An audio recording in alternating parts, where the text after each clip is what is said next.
আমাদের কন্টেন্টের জন্য একটু ভিডিও বানাইতে হয়, তো উধারে পদারে ভিডিও বানাইতে আমার ভালো লাগে না। সেই জন্য আমার গাছ গাছটা দিয়ে আমার কাজকর্ম নিয়ে আমি ভিডিও বানাই। তো আমার না 4টা জামরুল গাছ, এই যে একটা, সেদিন আমি পাতা ছিটে দিচ্ছি আর অনেক ফুল আসছে আলহামদুলিল্লাহ। এটা অনেক ফুল আসছে, এটা শুধু যে একটা সুখ নয়, 3টা জামরুল বড় হয়েছে আর অগণত ফুল আসছে। আর এই যে একটা সবচেয়ে এটা বড়, এটা হলো কালারিং, এটা সবচেয়ে বড়। আর হলো ওই যে একটা 4টা জামরুল গাছ, ওটাও সুন্দরী, এটা হলো সুন্দরী গাছ, এটাও লাল ধরবে, এটাও লাল ধরবে। দুটো পাশাপাশি টপে দিছি, এটা দিচ্ছি এই ড্রামে, এটা দিচ্ছি সাদা ড্রামে। তো এখানে না আরেকটা চমক আছে, সেটা হলো পাখির বাসা। ওই যে বাবুই পাখি না দোয়েল পাখির জন্য বাসা বানাইছে। তো আমার হাজবেন্ডকে বললাম, আমার হাজবেন্ড বললো না ভাঙো না, রেখে দাও। তো আমি তো ভাঙবোই না, এটা তো আমার আরো ভালো লাগে যে বাসা বানাইছে। তো জাবেদের কাছে শুনলাম এখানে নাকি দোয়েল পাখির আনাগোনা বেশি।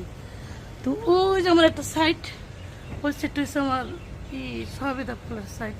সেদিন এই সবেদা ফুল গাছের ড্রামটা ঘুরে সুন্দর করে দিছি। জাম গাছটা সরাই দিছি, আমার কিন্তু জাম গাছ আছে, নিম গাছ আছে।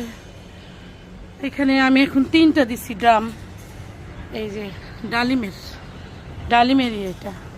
আর এই যে দেখেন আমার কত বড় টাম পড়ে গেছে, ভেরি ব্যাড। এখানে আমার মেহেন্দি আছে, আমার এই যে ড্রামের মধ্যে মেহেন্দি আর স্ল্যাবের টপে মেহেন্দি দিচ্ছি। এখানে কিন্তু আমার অনেক মেহেন্দি পাতা আছে, অনেক, কিন্তু আমি মেহেন্দি পাতা দেই না। আমি গাছ লাগানোর পরে আমার গাছে মেহেন্দি ধরার পর আমার দেওয়ার শখ মিটে গেছে। সাজনে ডাঁটা আছে, সাজনে ডাঁটা পড়ে গেছিল পাতা, আবার হচ্ছে।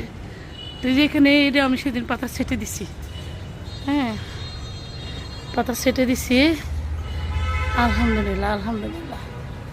এখানে আমার যে লাল পেয়ারা, আলহামদুলিল্লাহ অনেক ফুল টুল আসছে, আল্লাহ দিলে দর আসছে। আসলে আমরা অনেক পরিশ্রম করি, আমি সব কিছু কালেকশন করে আমি জাবেদকে দিয়ে সব দেওয়াই। আমার চাল ডাল দোয়া পানি, সে যে কালীকহরের কথা বলছিলাম না, কালীকহর আমার এখানে অনেক টপে হয়, কিন্তু আমি সব টপেটা রাখিনি। যেখানে মালটার সাথে একটা হয়েছে, এই যে এখানে যে এই গাছটার সাথে একটা হয়েছে, অনেক হয়েছে। আমি এই 3-4 টপে রাখছি, শুধু 3টা টপে আমি কালীকহর রাখছি। আর আমাদের দেশে বলে ঠোয়াগুলম আমি সেদিন বড় একটা গাছ টেনে উঠে ফেলাই দিচ্ছি, কেননা ওটা অন্য গাছ আক্রান্ত করবে সেই ভয়ে। কিন্তু ঠোয়াগুলো আবার আমার এখানে আরেকটা হয়ে গেছে। এটাকে দেখলাম যে জয়া হাসান, কি নাম যেন বললো, তো জয়া হাসানের ভিডিও দেখে